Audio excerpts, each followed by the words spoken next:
ተሰማይ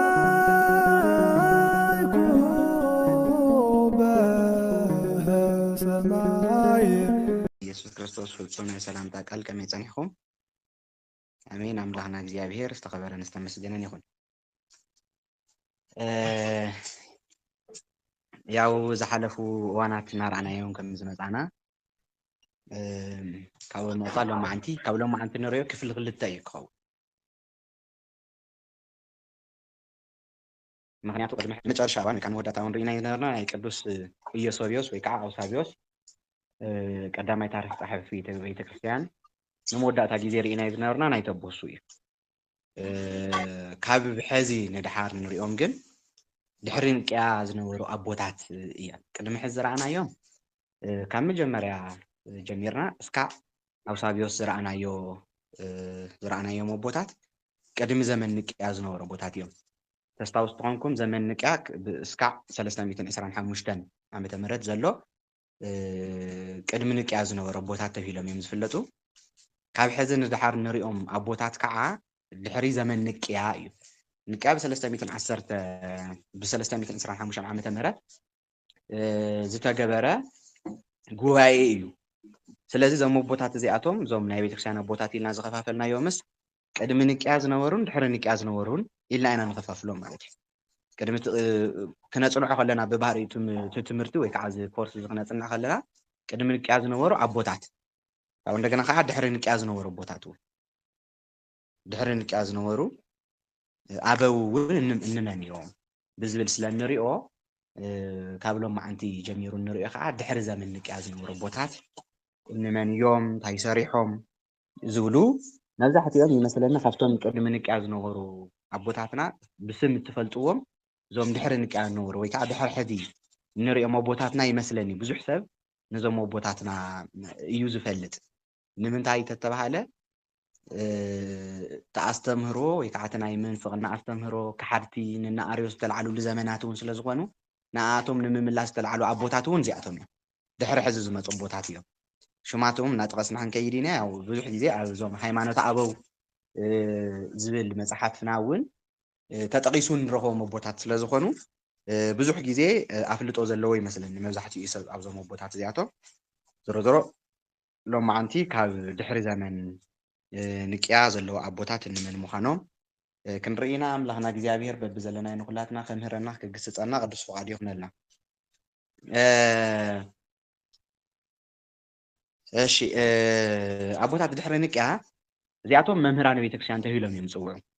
ኣብ ዝሓለፈ ምዕራፍ ዝረኣናዮም ኣቦታት ቤተክርስትያን እቶም ቅድሚ ጉባኤ ንቅያ ዝነበሩ ኣቦታት እዮም። እቶም ቅድሚ ዝረኣናዮም ማለት እዩ። ቤተክርስትያን ብዘይካቲ ኣብ ማሕበራት ተበቲኖም ወይ ከዓ ፋሒሎም እናተቐድሐ ተበቲኑ ዝነበረ ወይ ከዓ ተበቲኑ ዝነበረ ወይ ከዓ ድሓር እናተቐድሐ ዝዘውር ወይ ከዓ ተዓቂቡ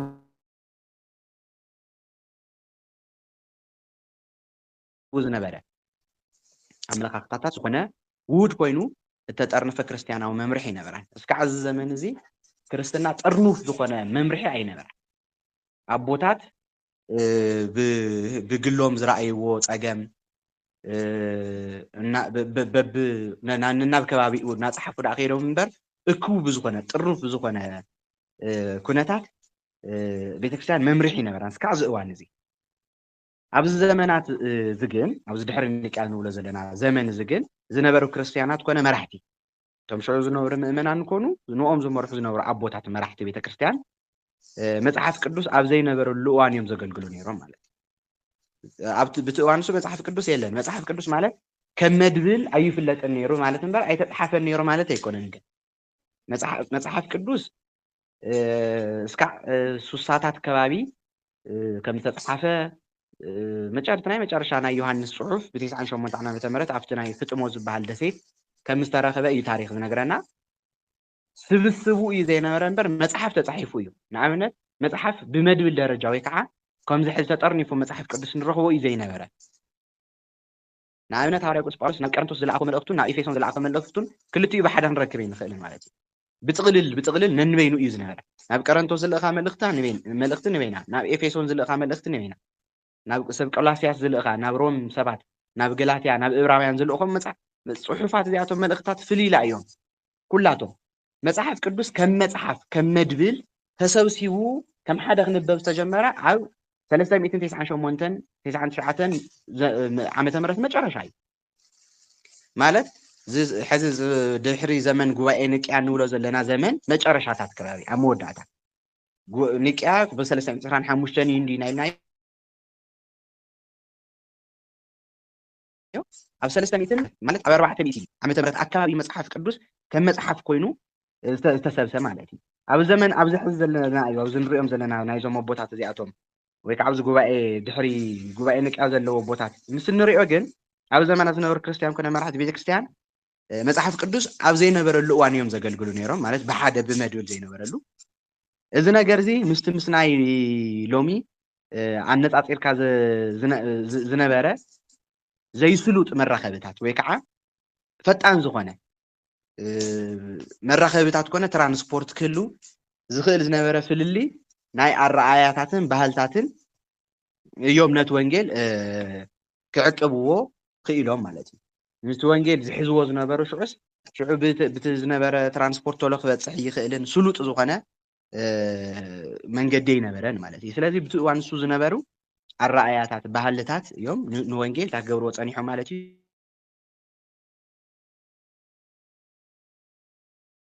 ክዕቅቡ ክኢሎም ማለት ንዝገጥማ ዝነበረ ብርቱዕ ስደት ከምኡ እውን ስሑት ዝኾነ ወይ ከዓ መናፍቃዊ ኣሰምሮታት እናበድሁ ወይ ከዓ እናሰዓሩ ኣገልግሎቶም ዝምልኡ ዝነበሩ ቦታት እዮም ቅድሚኡ እውን ምንፍቅናዊ ኣስተምህሮ ነይሩ እዩ በተለይ ድሕሪ ሕዚ ዝመፅእ ግን ብሓያል ብጣዕሚ በርቲዑ ልዕሊ ፈተና ኣብ ልዕሊ ቤተክርስትያን ዝተለዓለሉ ከምኡ ቦታት እውን ንዚ ንምምላስ ወይ ከዓ ቤተክርስትያን ንምሕላው ኣዝዮም ብበዝሕን እግዚኣብሔር መንፈስ ቅዱስ ፀገኦም ኣብዝሕሎም ብጣዕሚ ብትምህርቲ እውን ተራቂቆም ዝተስኡ ኣቦታት ዝበዝሕሉ እዋን እዩ ነይሩ ማለት እዩ እቲ ስደት ዘምፅኦ ዝነበረ ንምብዝባላት ብቲ እዋን ንሱ ዝነበረ ንምዝባላት ሕዚ ኣብዚ ድሕሪ ዘመን ብ325 ዓመተ ምህረት ቤተክርስትያን ዕረፍቲ ረኺባ እያ በቲ እዋን ንሱ ዕሪፋ እያ ዘላ ቤተክርስትያን ማለት እዩ ምክንያቱ ቅድሚ ሕዚ ስደት እያ ነይራ ሕዚ ብንጉስ ቆስጠንጢኖስ ግዜ ካብ 313 ኣከባቢ ጀሚሩ ካብቲ ቀዳማይ 300 ዘመን ጀሚሩ ቤተክርስትያን ዕረፍቲ ረኺባ እያ እቲ ስደት ዘምፅኦ ዝነበረ ምምዝባላት እውን ከምኡ እውን ውልቃውን ማሕበራውን ብድሆታት ብቐሊሉ ዝግመት ኣይኮነን በቲ እዋን ንሱ ማለት እዩ ካብ ሓሊፉ ድማ በብግዚኡ ካብ ክርስቲያናዊ ከምኡ እውን ዘይክርስቲያናዊ ምህሮታት ዝመፅእ ዝነበረ መንፍቅናዊ ኣስተምህሮታት ዋላ ካብ ክርስቲያናዊ ኣስተምህሮ ምክንያቱ እቶም ሽዑ ዝነበሩ ክርስቲያን ካብ ኣይዛብን ካብ ኣይሁድን ዝተሰባሰሉ ስለ ዝነበሩ ካብቲ ቅድም ኢሉ ዝነበረ ልምዶም ተታሒዙ ዝመፅእ ካብኡ እንደገና ከዓ ካብቶም ኣይዛብን ካብቶም ናይ ግሪክ ፍልስፍና ካብቶም ናይ ዮናናውያን ኣተሓሳስባ ዝተለዓለ ንቤተክርስትያን እንታይ ይገብራ ነይሩ ማለት እዩ ነዞም ክርስቲያናዊ ዘይኮኑ ምህሮታት ንዝመፅእ ዝነበረ ምንፍቅና ኣስተምህሮታት ዞም ቦታት ክንደይ የሸግሮም ከም ዝነበረ ምግማት ኣየፀግምን በቲ እዋን ንሱ ማለት እዩ ብጣዕሚ የሸግሮም ነይሮም ዞም ቦታት ናይዞም ቦታት ፀልዋ ኣብ ሂወት ናይ ቤተክርስትያን ፍጹም ዘየናዓቅ ምንባሩ እቲ ኣብ ስነ መለኮታዊ ኣመለኻኽታታት ኣብ ትሕዝቶ ሂወት ቤተክርስትያን ዝሓደግዎ ሓድጊ ከመልክተና ይኽእል እዩ ማለት እዩ ናይዞም ቦታት እዚኣቶም ስራሕስ ኣብቲ ስነ መለኮታዊ ኣመለኻኽታ ሕዚ ኣብቲ ትክክለኛ ዝኾነ ንእግዚኣብሔር ወይ ከዓ ስለ ኢየሱስ ክርስቶስ ዝህብዎ ኣስተምህሮ ትንታኔ ወይ ትሕዝትኡ ኣብ ሂወት ቤተክርስትያን ብሓፈሻ ኣብ ናይ ቤተክርስትያን ሂወት ዝሓደግዎ ሓድጊ ወይ ከዓ ታሪክ ርኢና ክንምለከት ንኽእል ኢና ማለት እዩ ገሊኦም ከም ጀስቲን ሰማዒት እዚኦም ልዕሊልና ዝረኣናዮም ማለት እዩ እና ኣይረኒየስ ከምኡ እውን ቀለሚንጦስ ዘእስክንድርያ ንእምነት ክርስትና ብብርቱዕ ሓይሊ ዝከላኸሉ ዝነበሩ ቦታት እዮም ንዝገጥሞም ዝነበረ እዚኣቶም ልዕሊልና ዝረኣናዮም እዮም ንዝገጥሞም ዝነበረ ዝተፈላለየ መናፍቃዊ ወይ ከዓ ስሑት ዝኾነ ምልዕዓላት ብምግጣም ንኡ ፊት ለፊት ብምግጣም ነቲ ፅሬት ኣማናዊ ምህሮ ክርስትና ዝሕሉ ዝነበሩ ቦታት እዮም ብምቕፃል እንደገና ፖሊካርፕ ቅዱስ ፖሊካርፕ ሰማዕቲ ጀስቲን ማርቲር እና ኣግናጤዎስ ምጥውል ኣንበሳ ከምኡ እውን ሲጵርያን ወይ ከዓ ሲጵርያን ነቶም እምነቶም ሓልዮም ምእንቲ ወንጌል ጎይታና ኢየሱስ ክርስቶስ ዝተሰውኡ ቦታት እውን ልዕል ኢልና ርኢና ኢና እኒ ቀለሚንጦስ እና ኣግናጤዎስ ኣይረኒየስ ኣርጌንስ እውን ካብዞም ቦታት እዚኣቶም ዋላ ብቅድስና ይቆፀር ነገር ግን ቁፅሩ ካብቶም ቅድሚ ዝነበሩ ኤርሊ ቸርች ፋዘርስ እዩ በቀዳማይ ናቱ ርኢና ኢና ድሓር ዳ ዋላ ብዝተፈላለዩ ኣስተምህሮታት ዝተወገዘ ትኾነ ኣይረኒየስ ኦሪገን ኣውሳብዮስ ወይ ከዓ ኢየሶብዮስ ዝብልና ወዘተ ከዓ ንቤተ ክርስቲያን ብምምራሕን ብምጉሳይ ቤተ ክርስቲያን ብምምራሕን ምእመናን ብምጉሳይን ኣብ ሕማቕ እዋን እምነታ ሓልያ ንኽትወፅእ ዝገብሩ ዝነበሩ ኣቦታት እዮም ማለት እዩ እና ኣግናጢዎስ ምጥብል ኣንበሳ ንኣንበሳ ዝተዋ ኣግናጢዎስ ኣርጌንስ ከይተረስዑ ተርቱልያን እና ሲጵርያን እምነት ክርስትና ንዝገጥሞ ዝነበረ ፍልስፍናዊ ኣመለኻኽታታት ገጢሙ ንባዕሉ ድማ ፅሬት ምህሮ ሓሊ ብተወሳኺ እውን ስነ መለኮታዊ ወይ ከዓ ቲኦሎጂ ንብሎ ማለት እዩ ናይ ነገረ መለኮት ኣስተምህሩ ሓድነት ዘለዎ ኮይኑ ንክፀንዕ ዘኽኣልዎ ቦታት እዩ ማለት እዩ እዞም መምህራን እዚኣቶም ካብ ቃል ኣምላኽ ተበጊሶም ብዘይካቲ ዝነበሮም ግሪካዊ ፍልስፍናዊ ምህሮታት እዚኣቶም ሕዚ ካብቲ ናይ ግሪክ ፍልስፍና እውን ወሲኾም ዝሓዙ እዮም ማለት እዩ እንዲኦም ቅድሚ ናብ ክርስትና ታሪካቶም ልዕሊና ከም ዘረኣናዮ ከም ተስታውስዎ ካብቲ ናይ ክርስትና ኣስተምህሮ ቅድሚት ኣቐዲሙ ግሪካዊ ፍልስፍና ፅኒዖም ዝነበሩ እዮም እቲ ናይ ግሪካዊ ሓቂ ናይ ምድላይ ፍልስፍናታቶም እዩ መብዛሕትኦም እውን ናብ ምንታይ ዝወሰዶም ክርስትና ንኽመራመሩ ሓጊዙ ኣኽኢልዎም መንፈስ ቅዱስ ከዓብኡ ተወሲኽዎ ናይ ቤተክርስትያን ኣቦታት ክኾኑ ዝኽኣሉ ማለት እዩ ብዘይካቲ ዝነበሮም ግሪካዊ ፍልስፍና ምህሮታት ብዘይኮነ ካልእ ክርስትያናዊ ትምህርቲ ኣብዚ ደረጃ ከብፅሕዎ ምኽኣሎም ክሳዕ ክንደይ ጥበብ ኣምላኽ ዝበዝሖ ወይ ከዓ ዝመልአሎም ዝነበሩ ኣቦታት ምዃኖም ክንርዳእ ንኽእል ኢና ማለት እዩ እዚ ክበሃል ከሎ ግና እዚ ክንብል ከለና ግን ምስተውዓል ዘድሊ ነገር እንታይ ኣሎ እዚ ክበሃል ከሎ ዝኾነ ዓይነት ጌጋ ዘይፈፀሙ እዮም ወይ ከዓ ምንም ዓይነት እዞም ኣቦታት እዚኣቶም ብዙሕ ንቤተ ክርስቲያን ዝኸፈልዎ ዋጋ ኣሎ ማለትናስ ምንም ዓይነት ጌጋ ይነበሮም ምን ማለት ከዓ ኣይኮነን ከም ሰብ ጌጋታት ፈፂሞም ምስቲ ዝገበርዎ ዓበይቲ ኣበርክቶ ክነፃፀር ከሎ ግን ኣምላኽ ከመይ ዝበለ ዓስብ ከም ዝህቦም ጥራሕና ክንሓስብን ክንግንዘብን ንኽእል ማለት እዩ እምበር ጌጋ ይነበሮምን ማለት ኣይኮነን እዞም ኣቦታት እዚኣቶም እቶም መሰረት እምነትና ዝበሃሉ ሃዋርያት እውን ምንም እኳ ብዓብይ ክብሪ ተፀዋዕናዮም ጌጋ ይነበሮምን ማለት ኣይኮነን ንሃዋርያነት ምስ ተፀውዑ ስም ጎይታና መድሓኒና ኢየሱስ ክርስቶስ ተሸኪሞም ንዓለም ወንጌል ዋላ ብዘብፅሑሉ እዋንስ ጌጋታት ነይሮም ከም ሰብ እሳቶም እውን እዞም ኣቦታት እዚኣቶም እውን ብዙሕ ኣበርክቶ ዋላ ይገበሩ ሓደ ነገራት ጌጋታት ግን ይፍፅሙ እዮም ብስነ ምግባራዊ ጌጋ ዋላ ካብኡ ከዓ ኣስተምህራዊ ዝተፈለዩ ዝተወሰኑ ፍልይ ዝበሉ ነይርኩም እዚ ከምዚ ዓይነት ኣብቲ ዶክትሪን ዳእዮም እዚኣቶም ብዶክትሪን ሓደ እዮም ኣብቲ ዶክትሪን ኣፈላላይ ክህሊ ይኽእል ኣፈላላይ እንድሕር ሃልዩ ሓደ ክንከውን እውን ኣይንኽእልን ሓደ ክኾኑ ይኽእሉ እዞም ኣቦታት እዚኣቶም ኣብ ዝተወሰኑ ጉዳያት ኣብ ዝተወሰኑ ዛዕባታት ግን ኣፈላላይ ክህሊ ከም ዝኽእል ምግንዛብ የድሊ ጌጋ ይነበሮምን ፍፁማት እዮም ክንብል ኣይንኽእል ምክንያቱ እዚ ተይልና ካብ ሰብነት እውን ክነውፅኦም ኢና ማለት እዩ ምክንያቱ ፍፁም ክኾን ዝኽእል እግዚኣብሔር ጥራሕ ስለዝኾነ ማለት እዩ ነገር ግን ዝተወሰኑ ስሕተታት ክህልዎም ነገር ግን ዋላ ተሃለዎም ምስቲ ዝገበርዎ ኣበርክቶ ክነፃፀር ከሎ ግን ናይ ሰማይን ናይ መሬትን ኣፈላላይ ኢና ክንዕዘብ ንኽእል ማለት እዩ እምበኣርከ ሕዚ ነዞም ኣቦታት ድሕሪ ምርኣይ ናብቶም ድሕሪ ጉባኤ ንቅያ ናብ መሪሕነት ምህሮታት ኣገልግሎታት ቤተክርስትያን ዝመፁ ኣቦታት እንመን እዮም ዝብል ክንርኢ ኢና ማለት እዩ እዚኣቶም እዞም ኣቦታት እዚኣቶም እዞም ቀፂልና ንሪኦም ኣቦታት እዚኦም ብፍላይ ኣብቲ ቤተክርስትያን ካብ ስደት ዝዕረፈትሉ ናብ ካልእ መድረክ ናይ ታሪክ ዓለም ድሕሪ ምቕባእ ሃፀይ ቆስጠንጢኖስ ወይ ከዓ ቆስጠንጢኖስ ዝተባሃለ ንጉስ ድሕሪ ንጉስ ምዃኑ ድሕሪ እሱ ምቕብኡ ኣብ ታሪክ ቤተክርስትያን እንረኽቦም ቦታት እዮም እዚኣቶም ማለት እዩ እዚ ቆስጠንጢኖስ ዝበሃል ብታሪክ ተስታውስዎ ኢኹም መስቀል ኢልና ንሕና ምሳና እንደውም ዝርጋን ታሪክ እውን ክህልዎ እዩ መስቀል ኢልና ነኽብሮ በዓል ኣሎ ኣይኮነን መስከረም 17 ንጉስ ቆስጠንጢኖስ መስቀል ተሓቢእዎ ካብ ዝነበረ ቦታ ዝረኸበሉ ኢልና ንስታውሶ ኣቦ እዩ እዚ ንቤተ ክርስቲያን ሕጋዊ እውቅና ዝሃበ ቤተክርስትያን ካብ ስደት ዘዕረፈ ኣቦ እዩ ንጉስ እዩ ካብኡ እንደገና ቤተክርስትያን ዘዕረፈትሉ እዋን እዩ ካብኡ እንድሓር ክርስትና ከም ሕጊ ብሕጊ ተፈሊጡ ዕረፍቲ ዝተረኽበሉ ግዜ እዩ ማለት እዩ እዞም ሕዚ እንሪኦም ኣቦታት እውን ኣብቲ እዋን ንሱ ድሕሪ ምቕባእ ሃፀይ ቆስጠንጢኖስ ወይ ከዓ ኮንስታንቲኖስ እውን ይበሃል እዩ ኣብ ታሪክ ቤተክርስትያን ንረኽቦም ኣቦታት እዮም እዞም ድሕሪኡ እንሪኦም ኣቦታት ማለት ክርስትና ካብ ስደት ምዕራፉ ግን عرفت طرح يكون كان حدي فرق أنا يتكشن زمن دبال إنوي كاوز حزن دحاري كاوز حزن دحار سكع كاوز كاب 300 سالسان سكع 400 سالسان 450 كباب زنبرة زمنيو ورقاوي ናይ ቤተክርስትያን ዘመን ዝበሃል ተስታውስቶም ከም ልዕሊልና ርኢና ነርና ንምንታይ እዩ ወርቃዊ ናይ ቤተክርስትያን ዘመን ዝበሃል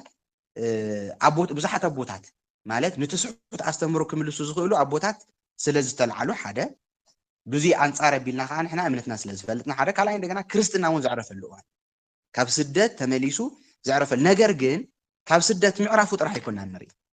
ክርስትና ካብ ስደት ምዕራፉ ጥራሕ ዘይኮነስ ክርስትና ካብ ስደት ምዕራፉ ግን عرفت طرح يكون نحيزو مصيو مالتي تايدا ايو اتي بدو ወይ ከዓ እቲ ፀገም ካብ ስደት ናብ ካልእ ዓይነት ተሰጋጊሩ ማለት እዩ ቀደም ሕዚ ስደት ክርስቲያን ተተረከቢ ሕረድ ይስቀል ዝነበረ ሕዚ ግን ብኻሊእ ተሰጋጊሩ መጽዩ ታይ ናብ ምንታይ ተሰጋጊረታይ ቀሊ ዝኾነ ጽሬት ምህሮ ኦርቶዶክሲ ክብርዙ ዝኣተው ሰባት ተላዒሎም ማለት እዩ መናፍቃዊ ወይስ ወይ ከዓ ንጽሬት ምህሮ ኦርቶዶክሲ ወይ ከዓ ነቲ ትክክለኛ ቀጥተኛ ዝኾነ ኣስተምሮ ወይ ከዓ ሃይማኖት ምህሮታት ክርስትና ዝበድሀ ወይ ከዓ ዝፈተነ ነገር ተላዒሉ ማለት እዩ ካብቲ ዝመጽእ ዝነበረ ንቤተ ክርስቲያን በብሽዑ በብዝተወሰኑ ግዜታት ሙኻነዊሕ ግዜ ከይጸንሕ እቲ ሓደ መናፍቅ ይግልዓል ንውንቲ መናፍቅ እሱ ኣቦታት ተኣኪቦም መልሲ ይምልሱ ካብኡ እንደገና ከዓ ብዙሕ ከይጸንሕ እንደገና ከምኡ እናበለ ነሻዕ ማለት እዩ ንዝመቃቀላ ንቤተ ክርስቲያን ዝመቃቀላ ዝነበረ ምህሮታት ምስንሪ ምህሮ አሪዮስ ኢና መጀመርያ ንረኽቦ ማለት እዩ ናይ አሪዮስ ትምህርቲ ንርኢ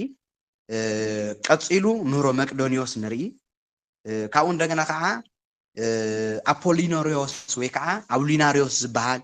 እዚኣቶም ኩሎም ኣቦታት ኣይኮኑን ዝኸሓዱ ሰባት እዩ ዝጠቅስ ዘሎ ናይዚኦም ምህሮታት ንቤተ ክርስቲያን እናተዳፈዓ ወይ ከዓ እናተጻረራ ምህሮ ክርስትና እንተቀጥተኛ ኦርቶዶክሲ ዝበሃል ወይ ከዓ ኦርቶዶክስ ዝበሃል ቀጥተኛ ኣስተምሮስ ዝጻባእ ኮይኑ መጽዩ ማለት እዩ ፍቲ ዕረፍቲ ብዝረኸበትሉ እዋን ብምግራፍ ናይ ደም ሰማዕትነት ተሪፉ ነገር ግን ካሓድቲ ከዓ እናተባዕሉ ኸይዶም ንአሪዮስ ንመቅዶኒዮስ ንአፖሊኖሪዮስ ወይ ከዓ አውሊናሪዮስ ንንስጥሮስ ምህሮ ሓደ ባህሪ ዝበሃል ናይ ንፖፕሊዮን ዝሓዘ ማለት እዩ ወዘተ ምጥቃስ ይከኣል እዩ ፍቲ እዋን ንሱ ማለት እዩ ነዚ ምህሮታት ዝገጠምሉ እተፈላለዩ ንዝምህሮ እዚ ከዓ ዝገጠሙ ወይ ከዓ ዝተቃወምዎ ንቤተ ክርስቲያን ዝቆሙላ ዝተፈላለዩ ቦታት ቤተ ክርስቲያን ከዓ ምትሳዕ ጀሚሮም በቲ እዋንስ ካብኣቶም ኣብ ታሪክ ዓብይ ቦታ ዘለዎም ከምኒ ቅዱስ አትናቴዎስ እዩ እዚኣቶም ብዙሕ ግዜ ትፈልጥዎም እዮም እና አትናቴዎስ እና አምብሮስ ዮሐንስ ክሪሶስቶም ወይ ከዓ ጆን ክሪሶስቶም ዝበሃል ወይ ከዓ ዮሐንስ አፈወርቅ አባ ጄሮም አውጉስጢን ወይ ከዓ አውጉስጢኖስ ዝበሃል ምስ አውጉስጢኖስ መጠነኛ ዝኾነ ቤተክርስቲያንና ከም ቅዱስውን ትቕበለያ ከም ሊቁውን ትቕበለያ ዘቦዚ ነገር ግን ኣብ ዝተወሰኑ ነገራት ዘቦ ክንሪኦ ኢና ዝተወሰኑ ዝተፈለዩ ነገራት ዝመስሉ ነገራት ኣለዉ ኣብ أنا أعلم سبب أنا كنرينا يعني زبوزي مالتي ناوستينوس كيرلوس نا قدوس كيرلوس وزته زمو بوتات زياتهم كان دوتهم لعلينا زرعنا يوم ناي كحدت تمرت زلعلو ابو سبات ناتهم نمملاس تلعلو ابوتاتون تلعيلهم لنا اليوم قدوس يوحنس አፈወርቅ ታይ ይብል ስለ ናይ መናፍቃን ምልዓል ንእግዚአብሔርና መስግንና እዩ ማለት ሰባት ስለ ዝኻዱን እግዚአብሔርና መስግኖ ኢና ማለት ዘይኮነ ሰባት ንክሕደት ክልዓሉ ከለውስ ናኣቶም ክምልሱ ኢሎም ዝለዓሉ ኣቦታት ይለዓሉ ሞ እዚ ሳቶም ቶም ኣቦታትና ናኣቶም ክምልሱ ዘልዕልዎም ናይ ነገረ መለኮት ኣስተምሮታት ከዓ ንዓና ፍልጠትና ኾንና ስለ ዝኸዱ በዚ ከዓ እግዚአብሔርና መስግኖና ይብል ስለ ሰባት ምጥፋኦም ዘይኮነ ንቶም ሰባት ክምልሱ ዝተለዓሉ ሓቀኛ ኣስተምሮ ዘምሮ ኣቦታት ብምልዓሎም ነመስግን ኢላ ንእግዚአብሔር ይብል ቅዱስ ዮሐንስ አፈወርቅ ሞ ዞም ኣቦታት እዚኣቶም ተሲኦም ማለት ናይ ዞም ኣቦታት እዚኣቶም ታሪኽን ትምህርትን ካብዚ ቀፂልና ክንርኢ ኢና ሰፊሕ ስለ ዝኾነ ንእሽተን ነገረ መለኮታዊ ኣስተምሮታትን ስለ ዘለዎ ብዝተወሰነ ኢና ክንርኢ ናይ ቅዱስ አትናቴዎስ እዩ ናይ አትናቴዎስን ዝተወሰኑ ነገራት ክንርኢ ኢና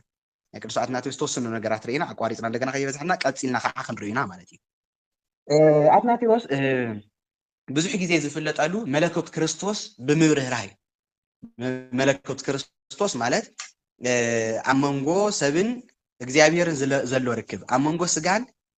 መለኮትን ኣብ መንጎ ስጋ ክርስቶስን ኣብ መንጎ መለኮት ክርስቶስን ዘሎ ተዋህዶ ብምምሃር ዝፍለጥ ኣቦ እዩ ድሕሪ እቲ ሃፀይ ቆስጠንጢኖስ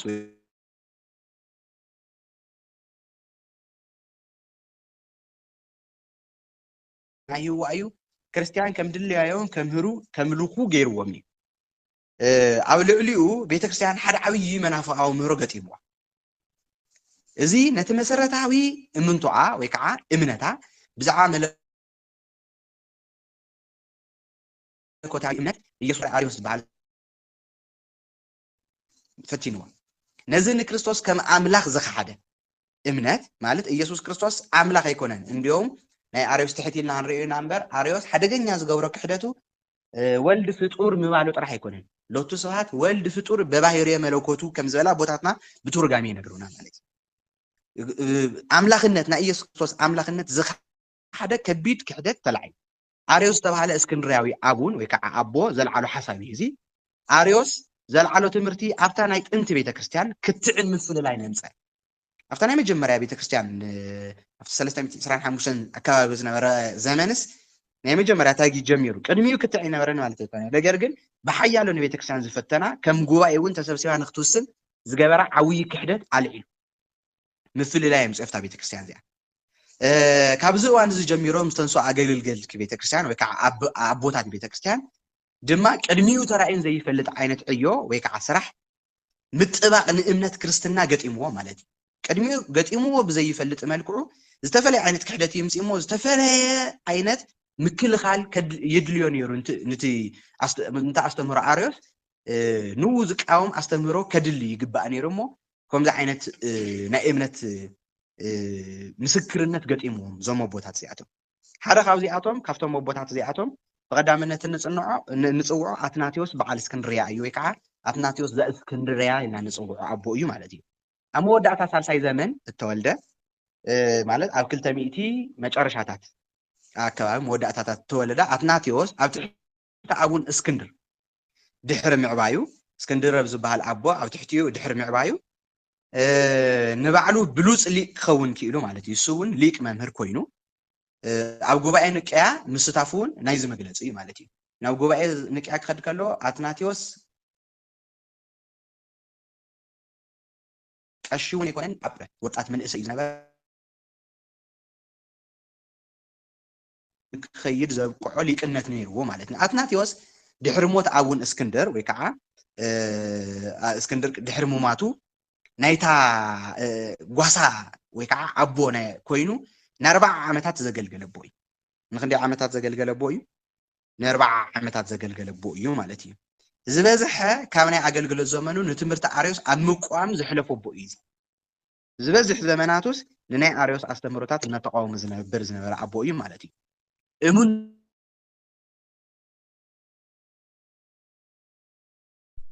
اوريغاناويان أرجينس قدمين لارينا يوينا منن كاب قصرة خفتم أبوتات زنورو قدميت كفتم أبوستوليك فادرز ويكا early church كفتم نعم جمرة أبوتات زباد ولا تقنا دحر غل تميت عمات ناو حمشاي كفل زمن كوابي أستمرتاتو كم استوجزو استوجز أستمرتاتو اللي علي لارينا مينا كم استوجز مسكدم حلفت لأن جروس كعزوي وانزي أوريجان أيتوجزن نيرو مغنياتو أستمرو بنصورة يتفلت أنا بزوانزي أبوتات مرميرو أي رأي ونيرو مسكعز وانزي مالتي ده حري وتأستمرو ترأيو نجرجن أرجين ساويان زبالو ناتو إمنت ناتو أستمرو زختلو ساعات كنيرو من تو جوبا إنك ناي جوبا إنك إمنتس كوجن أرجين ساويان ناتو تختل تخبز نور ساعات تقاومو سلزقتمو بزح صح حال بزغنا نجر تخسيت بتوان السوم نتي جوبا إنك أستوسنا بس لسه ترى حمشتان استوسنا ناي بيتكسان إمنت البحر زي دكتورين النولو مالتي ويكع دوغما خاو النولو نجارس مجمري عندهم تصاوز قط منوره زي حساب زي ناي جوبا إنك إمنتو ويكع إمنت نختحز جبره بناي أريوس منفقناي أريوس مستوى جزا هيمانوت مستمر لساكن ناي أوريغان دك أمزامرتون تقاوم العلماء الصحن هاتي قسطنطينوس باهي بلو نكعي حقوسان دسكو ليك على هاتي قسطنطينوس لعلو زخونه دما حدنت ناي بيت كريستيان كمصي يدل نيرو هاتي قسطنطينوس ويكع قسطنطينوس باهل هاتي قسطنطينوس بتوانو ناي بيت كريستيان دحر بزح فتناتات عرفت رخيباس حدنتا خيبتن ازيو يدل نيرو معناتي جن أثناتيوس بقليلو عبتو زنبرو امنتو بزعا ملكوت كريستوس افتوان زنورو زحازو ويكعب اب غوايين قاستس مع محلو عبوتات زنبرو امنتوس ማለት بزعا ملكوت كريستوس زخونه متحت ويكعا كومبرومايز كيغبر አይደለም ናይ ቆስጠንጢኖስ ሐሳብ ታይ ነይሩ ማለት እዩ እንደምንም ተስማዕምዑ ዝብል ዓይነት ሐሳብ ነይሩ ካፍቶ ናይ አቦታት ውሳኔ ወይ ከዓ ካፍቶ ናይ 395 ናይ ጉባኤ ንቂያ ውሳኔ አትናቴዎስ ግን ኮምፕሮማይዝ ክገብር ይደልየን ወይ ከዓ ከማሐይሽ ዝኾነ ነገር ክፍትንስ አይደልየን ነፍጥዋን እሱ ማለት እዩ ዝኾነ ምትሓት ክገብር ይደልየን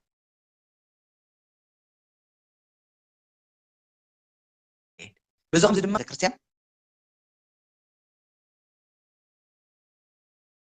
ጉባኤ ዝተወሰነ ውሳኔ ካው ምንን ኮምፕሮማይዝ አይገብርን ኮምፕሮማይዝ በትግርኛ ምናልባት ምድርዳር ዓይነት ማለት እዩ ክገብር አይደልየን ሞ ምስታ ምብራቃዊት ቤተ ክርስቲያን ታይገብር ነይሩ ማለት እዩ ዝጻረርዎ አቦታት ክልዓሉ ጀሚሮም ንአትናቴዎስ ካብ ዝተልዓለ ድማ 17 ዓመታት ካብ ዘመን አገልግሎቱ ኣብ ስደት ይሕሊፎ እናሳደድዎ ብዙሕ መከራ እናገጠሞ ንክንደይ ዓመት ማለት እዩ ካብ 40 ዓመት ዘገልገሉሉ ዝበልናይስ 17 ዓመታት አካባቢ ን23 ዓመታት እዩ ካብ ስደት ዕሪፉ አገልግሎት ዝሃበ እምበር 17 ዓመታት ከሳድድዎ ምክንያት ኮይኑ ማለት እዩ ዝስደት እዚ ብፍላይ ካብ ዘመን ቆስጠንጢኖስ ሃፀይ መንግስቲ ሮሜ ብትእዋን ንሱ ዝመፀ ስደት እዩ ማለት እዩ ድሕሪ ዝዋን እዚ ግን ንኣሳት 10 ዓመታት ማለት ካብ 346 ዓመት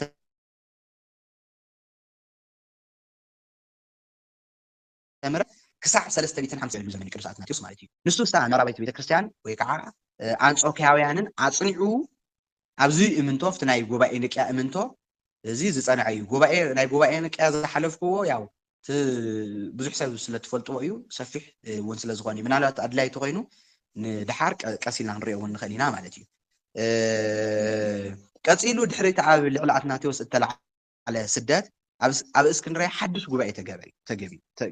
ተገይሩ ማለት እዩ ኣብዚ ብዛዕባ ተዘካራኸ ዝነበረ ኣመላኽታ ማለት ናይ አትናቴዎስን ናይ ኦሪገንን ናይ አትናቴዎስ ማለት ብ325 ዝተገበረ ናይ ንቂያ ጉባኤ ኣብኡ ቀዳማይ ተናጋሪ እውን ዝነበረ ሞጋቲ ዝነበረ አትናቴዎስ ባዕሉ ስለ ዝኾነ ኣብ መንጎ ናይ አትናቴዎስ ኣብቲ ዝተገበረ እምንቶ ኣብቲ ተተሓዘ ዶክትሪንን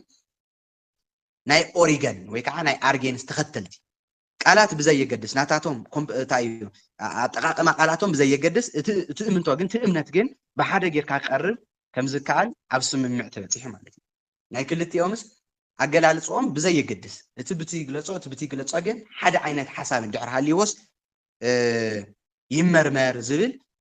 ወይ ከዓ ምንግጋር ክግበረሉ ናብ ስምምዕ ተበፂሑ ማለት እዩ እዚ ድማ ነቲ ድሓር ቀፂሉ ድሕሪ ጉባኤ ንቂያ ቀፂሉ ዝመፅእ ጉባኤ ቆስጠንጢንያ እዩ ዝበሃል ድሒሩ ንዝመፅእ እዚ ድማ ታናይ ስምምዕነቶም እዚኣስ ነቲ ድሓር ዝመፅእ ጉባኤ ቆስጠንጢንያ ወይ ከዓ ኮንስታንቲኖፕል ይበሃል እዩ እውን ነቲ ናይ ኮንስታንቲኖፕል ወይ ከዓ ናይ ቆስጠንጢንያ ጉባኤ ደገ ወይ ከዓ አፍ ደገ ከፊቱ ማለት እዩ እዚ ጉባኤ እዚ ወይ ከዓ ዝስምምዕ እዚ ነቲ ናይ ንቂያ እምንቶ ወይ ከዓ እምነት ዶክትሪን መለኮት ክርስቶስን ናይ ኦሪገን እምንቶ ከዓ ሰለስትነት ናይ ኦሪገን እምንቶ ብዛዕባ ስላሴ ዝተናገሮ ልዕሊና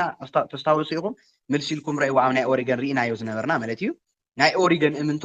ሰለስትነትን ትስብእትን ኣምላኽን ዘቃደወ ጉባኤ እዩ ነይሩ ማለት እዩ ተስታውሱ ተኾንኩም ናይ አርጌንስ አስተምሮ ናይ አብን ናይ ወልድን ኣብ ስላሴ ዘሎ ናይ አብ እግዚአብሔር ወልድ ካብ እግዚአብሔር አብ ናይ ምትሓት ብስልጣን ናይ ምትሓት ማለት ካብኡ ምትሓት ምዃኑ ዘምህር ዝነበረ እዩ ትክክለኛ አስተምሮታት እውን ነይሮም እዮም ኣብዚ ነገር ስላሴ አስተምሮ ነገር ግን ዘይ መረዳእታ ዘይረኸበሎም አስተምሮታት ከም ዝነበርዎም ዝሓለፈ ርኢና ነርና ማለት እዩ እዚ እዚኣቶም ከመይ ይቀደው ትክክበር ተሞኪሩ ፍትዋንስ ማለት እዩ ኣብ ዘመን አገልግሎት አትናቴዎስ ገላ ካብቲ ዝሰርሖም ወይ ከዓ እሱ ዝዓየዮም ዕዮታት እንተረኣና እቲ ቀዲምና ዝረኣናዮ ንአርዮሳዊ ኣመለኻኽታ ዝቃወም ፅሑፍ ንረክብ ማለት እዩ ናይ ቅዱስ አትናቴዎስ ብጣዕሚ ብዙሓት ፅሑፋት እዮም ዘለዎ ባይዘወይ ብዙሓት ሕዚ ንጥቀመሎም ብጣዕሚ ብዙሓት ፅሑፋት ኣለዎ ካብኣቶም ብቀዳመ ንረክበሉ ንአርዮሳዊ አስተምሮ ዝቃወም ወይ ከዓ ንአርዮሳዊ ክሕደት ዝቃወም ፅሑፍ ንረክብ ካልእቲ ንእምነት ክርስትና ብሓፈሽኡ ዝከላኸለሉ ንእምነት ክርስትና ዝከላኸለሉ ቀጥተኛ ትክክለኛ ዝኾነ ፅሑፋትን ንረክብ ኣብዚ ካብ ዝዓዮም ድማ አንጻር ግሪካውያንን ከምኡውን ስጋ ምልባስ ናይ ቃል ናይቲ ቃል ዝብል ብ335 እስካዕ 337 ዓመተ ምህረት ኣቢሉ ተጻሕፈ ጽሑፍ እዩ ማለት እዩ ስጋ ምልባስ ናይቲ ቃል ዝብል ሓደ ጽሑፍ ጽሒፉ ቅዱስ አትናቴዎስ መጀመርያ ናይ አርዮስ መጽሐፍ ወይ ከዓ ማነው ናይ አርዮስ ክሕደት ዝምልስ ዝቃወም መጽሐፍ ጽሒፉ ካብ ብምቕጻል ስጋ ምልባስ ናይቲ ቃል ናይ እግዚአብሔር ወልድ ናይ ኢየሱስ ክርስቶስ ስጋ ምልባስ ዝብል ብ300 ክንደይ ኢለኩም ብ335 እስካዕ 37 ኣብ ክልተ ዓመታት ድሕሪ ልደት ክርስቶስ ማለት እዩ እዚ ኣቢሉ ዝተጻሕፈ ጽሑፍ ንረክብ እዚ ብልማድ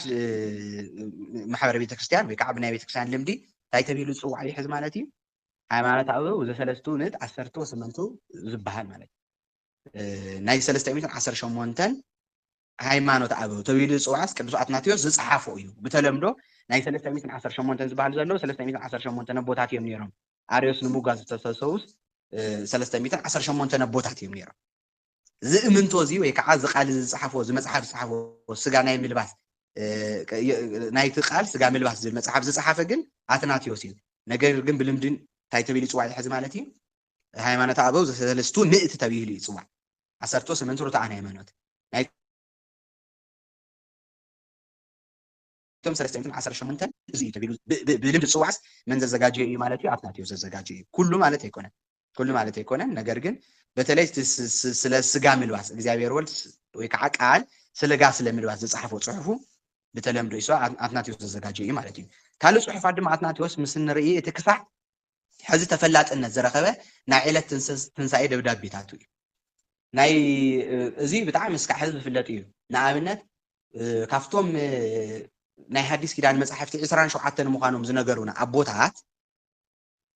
ሓደ አትናቴዎስ እዩ ሰለስተ እዮም ቶም ኣቦታት እቲኣቶም ናይ ሐዲስ ኪዳን መጽሐፍትስ 27 እዮም ኢሎም ካብ ዝደንገቡ ኣቦታት ሰለስተ እዮም ካብዞም ሰለስተ ሓደ አትናቴዎስ እዩ ካልኣይ ቅዱስ ጎርጎርዮስ እዩ ሳልሳይ እንደገና ቅዱስ አንፍሊክስ ይባሃል ካብዚኣቶም ሓደ ናይ አትናቴዎስ እዩ አትናቴዎስ ናይ ሐዲስ ኪዳን መጽሐፍቲ 27 እዮም እዩ ካብዚኣቶም ወጻኢ እንተንታሂቦምኩም ዝተወበዙ ይኹን ከይተቀበሉ ኢሉ ደብዳቤታቱ ይጽሕፍ ነይሩ እዚ ማለት እዩ ሕዚ ንኣብነት ኣብ ትንሳኤ በዓል ወይ ከዓ ልደት ክኾን ከሎ ኣቦ እዞም ፓትርያርክ ኣቦና ብፁዕ ቅዱስ ኣቡነ ማትያስ ውፅእ ኢሎም ሰላምታ ይህቡ ይኮነ ሰላምታ ይህቡ መልእኽቲ ከዓ ይተሓላልፉ ልክዕ ከምኡስ ብትእዋን ንሱ ኣብ ናይ ትንሳኤ በዓል ደብዳቤ ጽሒፉ ነይሩ ኣብቲ ደብዳቤኡ እሱ ብዙሓት ጽሑፋት እዮም ናይ ትንሳኤ ደብዳቤታቱ ሓንቲ ጥራሕ ኣይኮነትን ብዙሓት እዮም ብዙሕ ዝፍለጡ እውን ንሳቶም እዮም ነገር ግን ኣብኣቶም ሓደ ታየሎ ማለት እዩ ናይ ሐዲስ ኪዳን መጽሐፍቲ 27 እዮም ተባሂሎም ምስክር ካብ ዝቐርብሎም ሓደስ ቅዱስ አትናቴዎስ ዝጻሓፎ እዩ ማለት እዩ ሕዚ ቅዱስ አትናቴዎስ ኣይንቕበል እንተይሎም ካልኦት ኣሕዋትና ካልኦት ኣብ ካሊእ ሃይማኖት ዘለዉ 27 እዮም ኢሎም መጽሓፍ ቅዱስ ዝቕበሉ አትናቴዎስ ኣይንቕበልን ዝብል ተኾይኖም ኣይኽይድን ግልጽ ዲ ቤተክርስትያን ግን 27 ናይ ሐዲስ ኪዳን መጽሐፍቲ ኢላ ትቕበል ካብኡ እንደገና ከዓ አትናቴዎስ ትቕበሉ እያ ካልኦት ሰባት ሕዚ ኣብ ፕሮቴስታንት ተኸይድኩም ናይ ሐዲስ ኪዳን መጽሐፍቲ ክንደይ 27 من صحيفه أبزول كن زي قلتي أنا زي 27 مخانهم زي صحافة أثناتيوسي مورك عزف اللاتو كافتهم تفلاتنا زرخوا حدا ناي تنساعي دبدابيتاتون حدا نركب مالتي كالي عبي صلوا خابزة صحفاتو أثناتيوس بزعبه هيوت أنطونيوس التبهالة منوكوس ويكعا ثلاثي كبس أنطونس زي صحافو صحفيو እስከ ሓንቲ ነገር ንርአ ስለ እንጦንስ ዝጻሓፎ ጽሑፍ እሞ ሳሪና ነማዓት ከኣኽልና እዩ ማለት እዩ ካፍቶም ዝጻሓፎ መጽሓፍ ናይ ብዛዕባ ቅዱስ እንጦንስ ዝጻሓፎ ወይ ከዓ ብዛዕባ ናይ መጀመርያ መነኮስ ብዛዕባ ቅዱስ እንጦንስ ዝጻሓፎ ታይ ንምንኩስና ህይወት ኣመልኪቱ ስለናቱ ማለት እዩ ስለ ናይ እንጦንስ ምንኩስና ህይወት ኣመልኪቱ ምስለ መነኮሳት ዝጻሓፎ ጽሑፍስ ከምዚ ስዕብይ ዝጽሕፍ ታይብል በይኖም ኮይኖም ማለት ከይተመርዓው ድኻታት ኮይኖም ርእሶም ንጸሎትን ጾምን ወፍዮም ይነብሩ ይብላል መን ዞም ፈለስት እዚኣቶም ወይ ከዓ ናይ እንጦንዮስን ኣሰር እንጦንዮስ ተኸተሉን ማለት እዩ ከምዚኦም ዝበሉ ሰባት ይብል ከምዚኦም ዝበሉ ሰባት ኣብ ማእኸል ሕብረተሰብ ብጽሞና ይነብሩ ክነብሩ ከሎ ኣብ ማእኸል ሕብረተሰብ እዮም ኣብ ማሕበረሰቦም እዮም ዝነብሩ ነገር ግን ብምንታይ እዮም ዝነብሩ ይብሎም ብጽሞና ንምንታይ ብጽሞና ናብዚ ኩነታት ብሱር ዘእተዎም ስታይ ኢሉ ክገልጽ ከሎ እንታይ ይብል ቅዱስ አትናቴዎስ ዝጸሓፎ እዩ ብጽሞና ይነብሩ እዩ እሞ ድሓር ግና ቤተክርስትያን ብስማውያን ማለት እንታይ ማለት እዩ ስም ጥራሕ ብዝሓዙ ሰባት ብቲ እዋንሱስ ቤተክርስትያንስ ዞም ስም ጥራሕ ዝሓዙ ምእመናን ክርስቲያን ጥራሕ ይባሃሉ እምበር ምንም ናይ ክርስትና ጨና ብዘይብሎም ሰባት ማለት እዩ ድሓር ግና ቤተክርስትያን ብዞም ስማውያን ወይ ዝብሎም ወይ ከዓ ስም ጥራሕ ዝሓዙ ክርስቲያናት ክትመልእ ምስ ጀመረት ኢሉ ርእሶም ክፈልዩ ናብ ጽሙው ቦታ ማለት ግብፅን ሶርያን ክኸዱ ጀመሩ ይብሎም ንምንታይ ቤተክርስትያንስ እንታይ ከኣትዎ ስለ ጀመሩ ሽም ጥራሕ ዝሕዙ ግን ክርስትና ዘይነብርዎ ሰባት ምእመናን ክበዝሑ ምስ ጀመሩ ሲ በዓላቶም ካብዚ ጽሞና እዚ ፈልዮም ናብ ግብፅን ናብ ሶርያን ክኸዱ ጀመሩ ኣብ እምባታትን ምድረበዳታትን ኮይኖም ናይ ጽምዋ ህይወት ብምሕላፍ ከስተንትኑ መረጹ ንምንታይ እዮም መሪጾም ማለት እዩ ንስቶም ክርስቲያን ኢና እናበሉ ግን ክርስትና ክሰምሩ ዘይኽእሉ ተናጊሮም ክቕይሩውን ስለ ዘይከኣሉ ናበይ ከይዶም ማለት እዩ ናብ በረኻታት ከይዶም ብጽሞና ብኣስተንትኖ ክነብሩ ጀሚሮም ማለት እዩ ካብዚ ጽሑፍ አትናቴዎስ ዝተልዓለ ቤተክርስትያን ብናይ ምንኩስና ህይወት ክትጽሎ ጀሚራ ካብዚ እዋን እዚ ቤተክርስትያን እንታይ እናኾነት ከይዳ ማለት እዩ ካብዞም ቦታት መጀመርያ ምንኩስና ክጅምሩ ከሎ ዝጀመሩሉስ ብዚ ማለት እዩ ምንኩስና ንምንታይ መጀመርያ ተልክሞ ክርስቲያን ኢና ብዝብሉ ነገር ግን ክርስትና ብዘይነብርዎ ሰባት እናበዝሕት ክትከድ ከላ ንባዕላቶም ሰዊሮም ማለት ከምዞም ሕዚ ኣብ ቦታት ንፍለስቲን ንሪኦም ማለት እዩ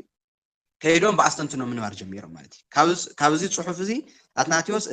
ብናይ ምንኩስና ህይወት ቤተክርስትያን እንታይ ክትገብር ጀሚራ ይብል ክትጽሎ ጀሚራ ካብኡ ድሓር ናኸደ ኣብ ካሊእ ደረጃ በፂሑ ማለት እዩ ካብዚ ናይ ምንኩስና ህይወት ሓደ ጽልዋ ዝሓደሮ ኣቦሎ መን ዝበሃል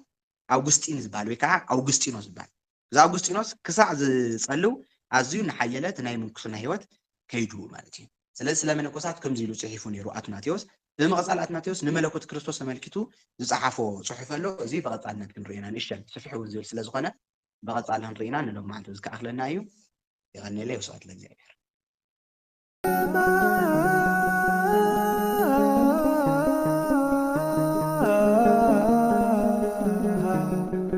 the summer